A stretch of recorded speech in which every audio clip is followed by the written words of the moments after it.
While the Department of Corrections and Department of Education are 100% in person, over 2,200 state employees and other agencies have either hybrid or fully remote schedules right now. This all started during the pandemic in 2020, but I discovered 5 years later, little has changed. From Cranston to Providence, state buildings paid for on your dime are full of empty offices. We are wasting taxpayers' money by doing that. An I-Team investigation uncovers over 2,000 state workers have hybrid or remote agreements.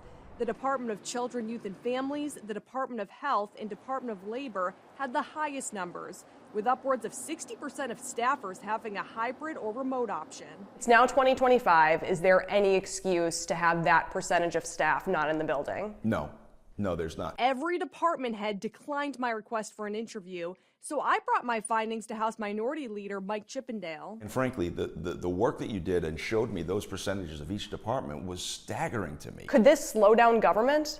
Oh, certainly it could. When you have to schedule Zoom meetings and is this one available, is that one available, it's a lot more challenging to do than when you're in the office place and you just call people and say, we're meeting in the conference room now. Johnson & Wales Associate Dean Stephen Pyle has a different point of view. Looking at remote work, it gives people the opportunity to focus on what they're doing. They don't have people walking by their office and interrupting them. A 2021 Office of Personnel Management report found it's also easier for employers to hire qualified employees, but the potential benefits aren't enough for the federal government, which has ordered all employees back to the office.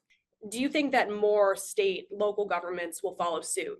That will be interesting to see, because I think it will be seen if they can actually accomplish this in terms of forcing people to come back to work and the impact that'll have on people will they retain in their jobs. You think that the government could lose people to the private sector? I think they could. Whether government employees are at home or in the office, numbers obtained by the I-Team show taxpayers are still paying up. 400 Department of Administration employees have hybrid agreements, yet Rhode Islanders spent nearly $19,000 heating their offices in November and December. The Department of Health's heating bills totaled nearly $16,000. 345 of the department's employees can work from home up to 3 days a week.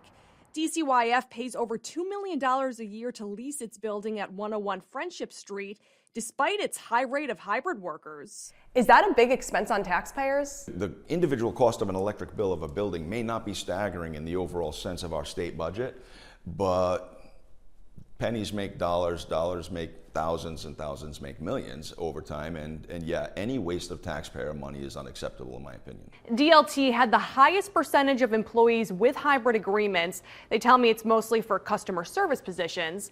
DLT and the Department of Health also said that many employees with hybrid agreements do choose to work in the office full time. Governor McKee's office says while hybrid and remote work schedules were critical during the pandemic, they're now reviewing policies to see if that needs to change.